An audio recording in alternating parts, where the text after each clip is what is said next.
Shalom Bapak Ibu Saudara-saudara terkasih, kita bertemu kembali dalam renungan kita Selasa 2 September tahun 2025. Kita bersatu di dalam doa. Kami mengucap syukur ya Tuhan untuk semua kasih dan berkat-Mu yang senantiasa kami terima dan kami rasakan dalam kehidupan kami hingga pada saat ini. Sebentar kami ya Tuhan hendak mendengarkan sebagian daripada firman-Mu, biarlah Engkau yang mengurapi kami dengan Roh-Mu yang kudus. Dalam Kristus Yesus kami berdoa dan mengucap syukur. Amin. Nats renungan kita pada hari ini tertulis dalam Mazmur 145 ayat 1b. Demikian firman Tuhan. Aku hendak mengagungkan Engkau, ya Allahku, ya Raja, dan aku hendak memuji nama-Mu untuk seterusnya dan selamanya. Tema kita pada hari ini adalah mengagungkan Allah selamanya. Bapak Ibu Saudara-saudara terkasih, firman Tuhan pada hari ini mengajak kita untuk merenungkan kembali seberapa dekat hubungan kita dengan Tuhan dan seberapa dalamnya kita mengenal Tuhan di dalam hidup kita. Beberapa orang ketika ditanya siapakah Tuhan itu baginya, ada orang yang mengatakan Tuhan adalah penolongku. Kalau saya membutuhkan pertolongan, saya akan meminta kepada Tuhan, maka Dia akan menolong saya. Ada yang mengatakan Tuhan adalah pelindungku.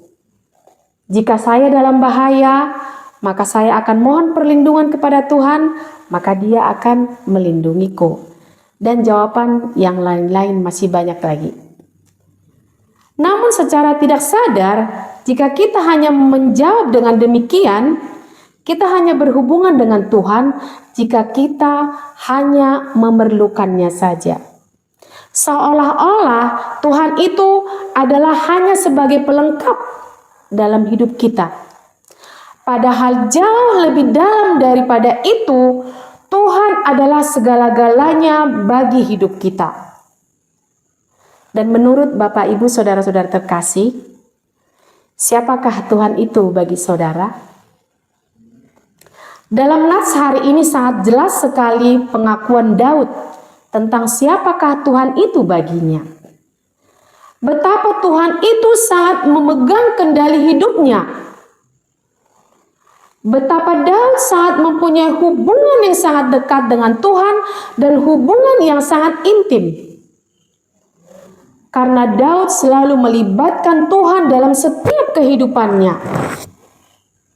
Seumur hidupnya, mulai dari masa mudanya ketika dia menjadi seorang gembala domba, kemudian menjadi panglima perang, dan bahkan menjadi seorang raja, dia mempunyai hubungan yang sangat erat dan yang sangat dalam dengan Tuhan. Dia selalu mengatakan segala isi hatinya kepada Tuhan, tentang kekhawatirannya, tentang ketakutannya, tentang kekesalannya, bahkan rasa bersalahnya pun, serta rasa syukurnya dan keyakinannya, semua disampaikannya kepada Tuhan. Dia selalu melibatkan Tuhan dalam setiap hidup dan kehidupannya, karena Daud sangat mengenal siapakah Tuhan itu sebenarnya baginya. Dia begitu mengenalnya dengan sangat dalamnya.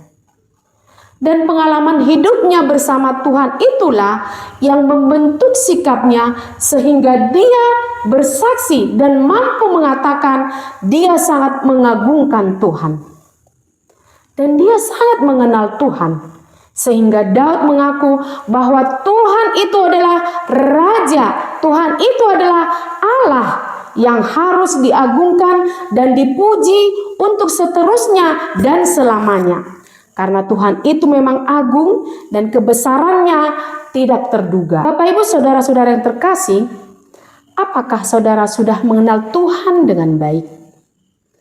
Karena kita dapat mengagungkan Tuhan dan memuji Tuhan Allah kita apabila kita sudah mengenalnya dengan baik serta mempunyai hubungan pribadi yang sangat dekat dengannya. Dengan demikian, barulah kita dapat menyampaikan pujian kita kepadanya dengan penuh ketulusan hati. Pengakuan kita akan keagungan Tuhan lahir dari hati kita yang mendalam karena perbuatan-perbuatannya yang ajaib dalam hidup kita.